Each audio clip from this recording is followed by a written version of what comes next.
Hey guys, and welcome back to another video. So I wasn't planning on doing a video because I'm studying for exams, but I figured I'd take a break and come on here and do a video. Now this topic, I've talked about on and off, throughout my videos so far, and somebody wanted me to kind of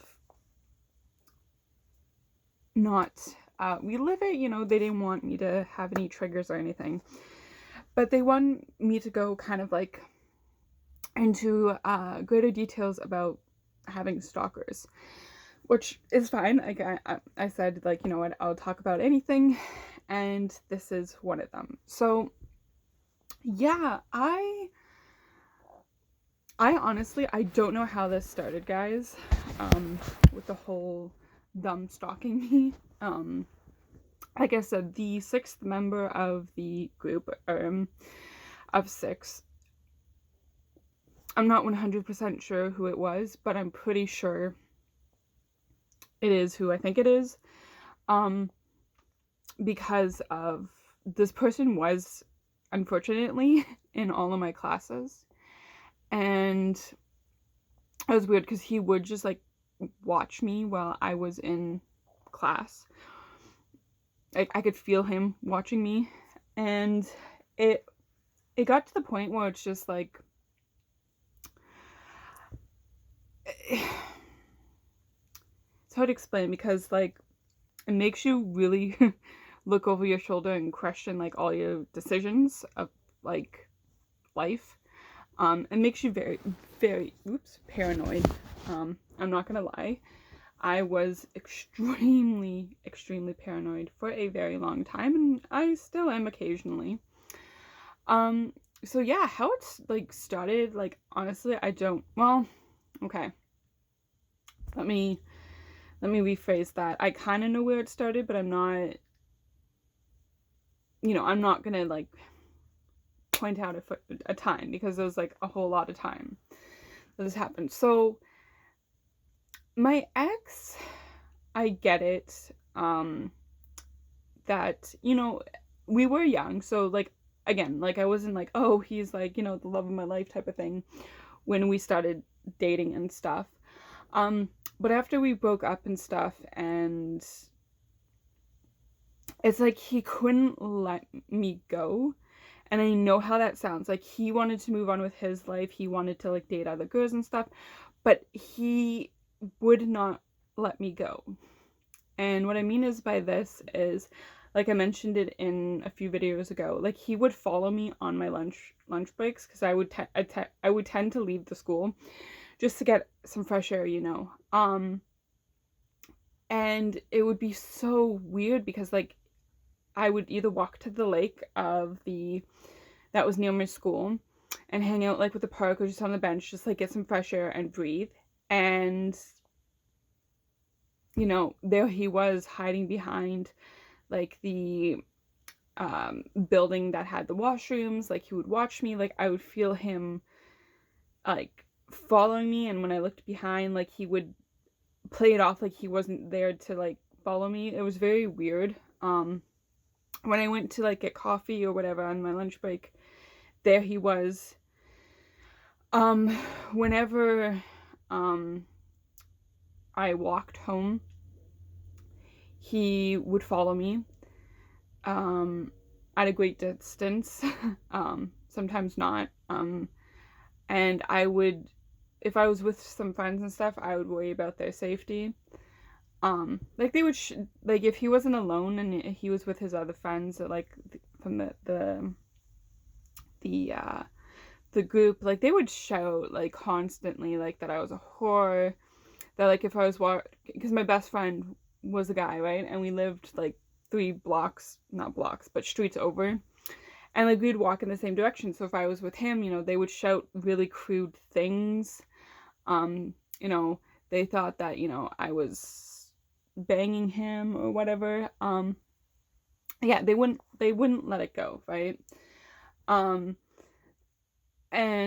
when I was in classes and like I went to the office to drop off the attendance, or like I went to like go to the bathroom, like my ex would be there, or one of the six would be there to like follow me in the halls, and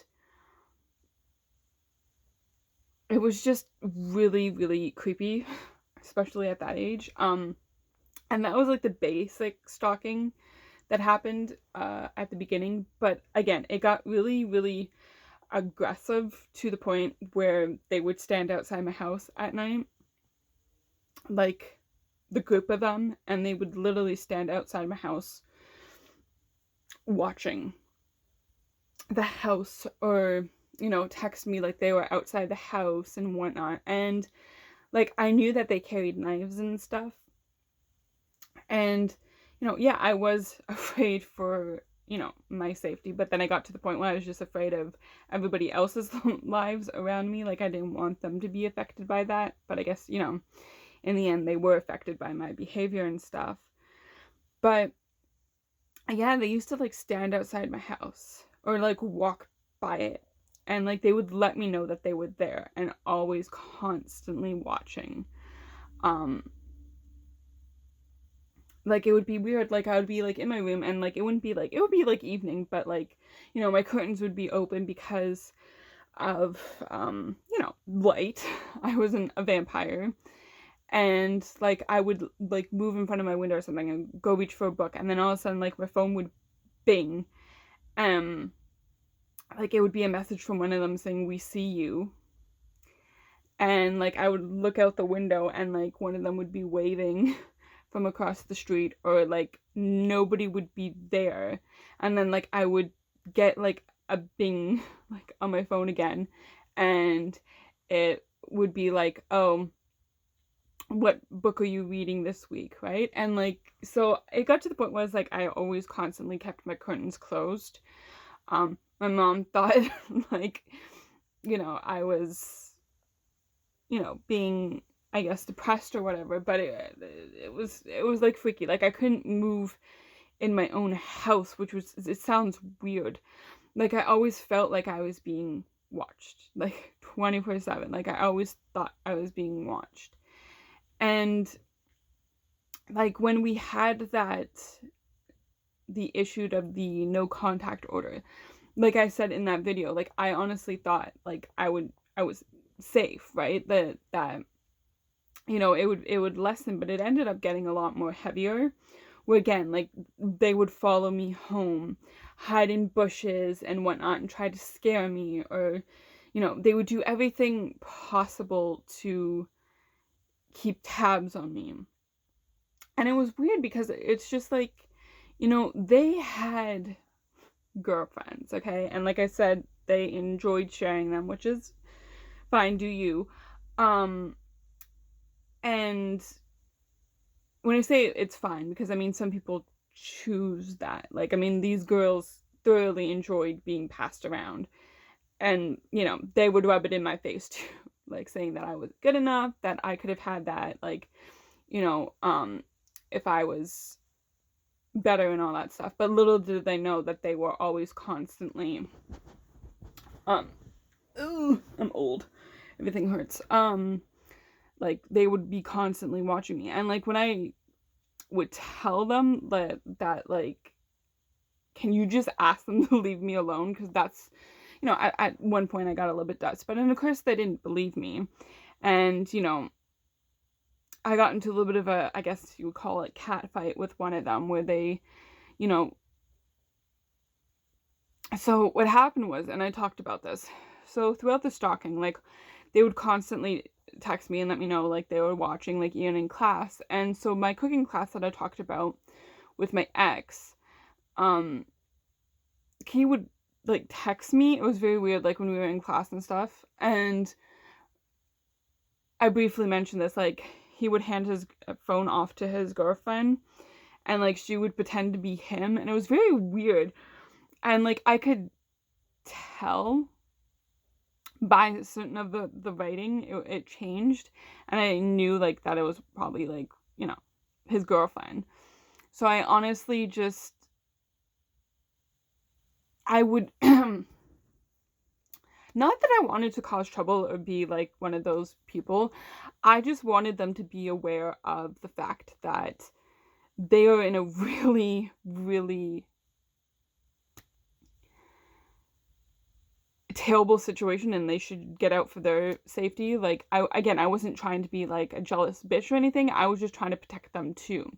So like when I knew that it was her on the phone, like I would just say like, last night was the last straw, like stop standing outside my house, right? And then like the texts would stop, and then all of a sudden, like when the class changed and stuff, she like came and was like in my face and being like, what are you doing, like stop trying to be like trying to steal my boyfriend and all that stuff. And you know and then she like hit me, and then like I was like, you know what, mm-mm. And like I shoved her. I'm like, you all need to like fuck off, like leave me alone, like stop trying to pretend to be your boyfriend and whatnot. You very well know that he is texting me. Like, just stop. Like, just stop with the circle and stuff and just tell them to leave me alone. She didn't like that very much. And, you know, she ended up getting pregnant, by the group or by whatever. And, you know, she was able to have the baby, and, it was a boy. And of course, you know, that was rubbed in my face too, that she could carry a baby for them and, you know, I couldn't. But yeah, like some of the girlfriends that they had, they would start following me around too. And it just got to the point where it's just like, yes, it sounds absolutely ridiculous, like how this all went down and stuff. But it's like, I became extremely, oh my god, sorry, this is tilted. Extremely paranoid to the fact that I was constantly always looking over my shoulder. Like, I constantly felt like I was being watched. Like, I became paranoid, like, at home. Like, making sure, like, the curtains were closed, like, on any level of the house. Which I only did when, like, my parents weren't home.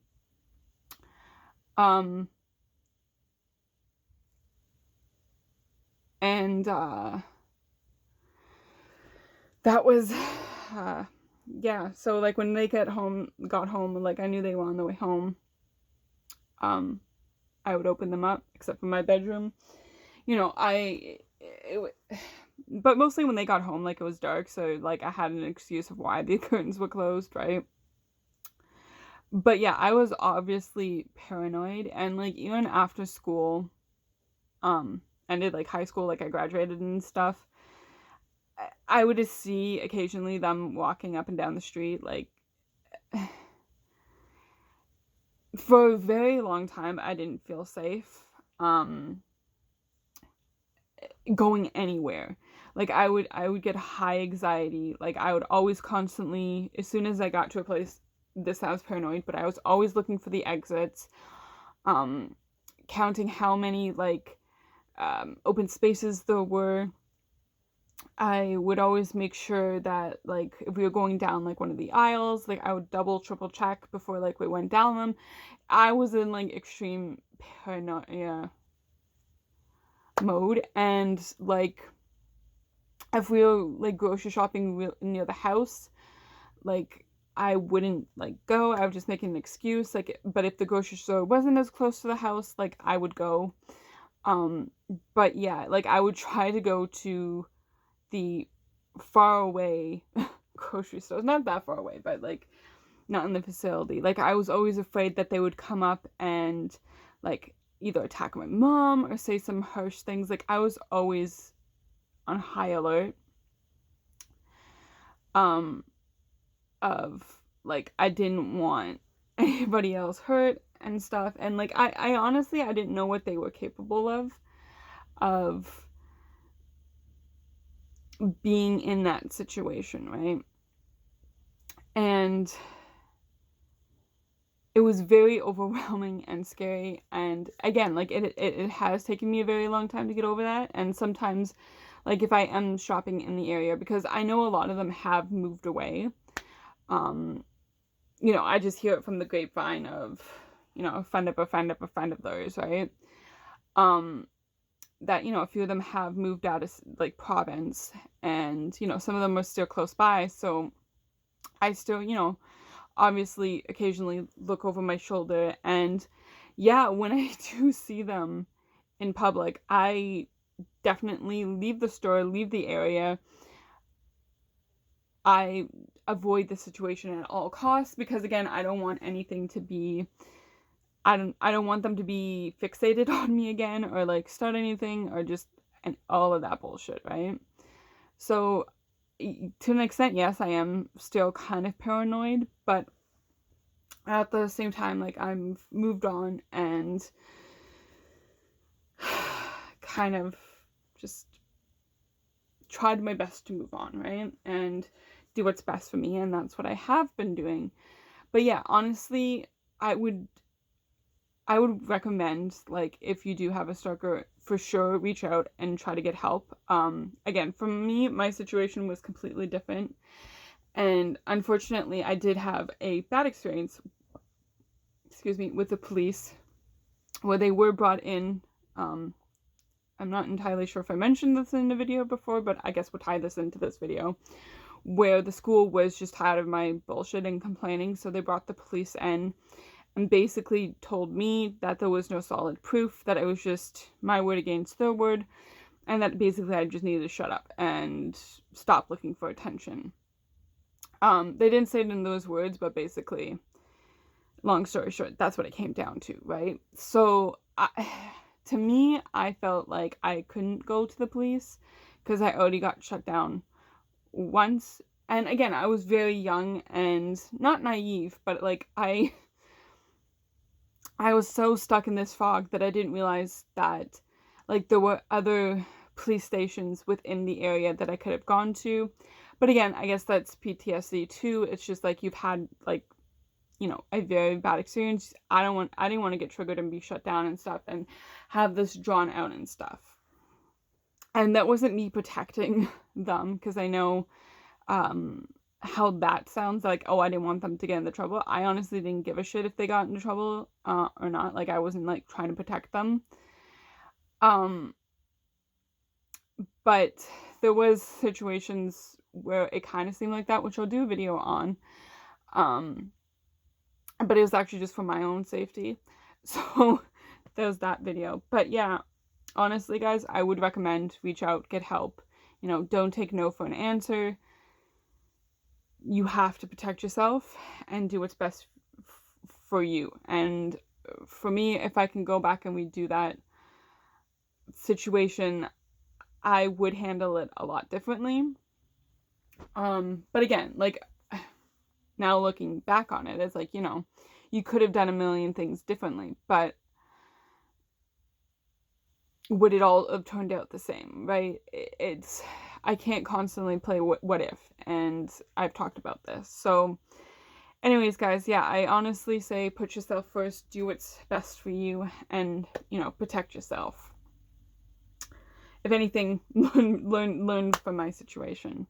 Okay, guys, I love you. Have a good night. Remember, never give up. Always keep fighting. You're enough, and you're very much loved. Until the next video, I love you guys. Bye.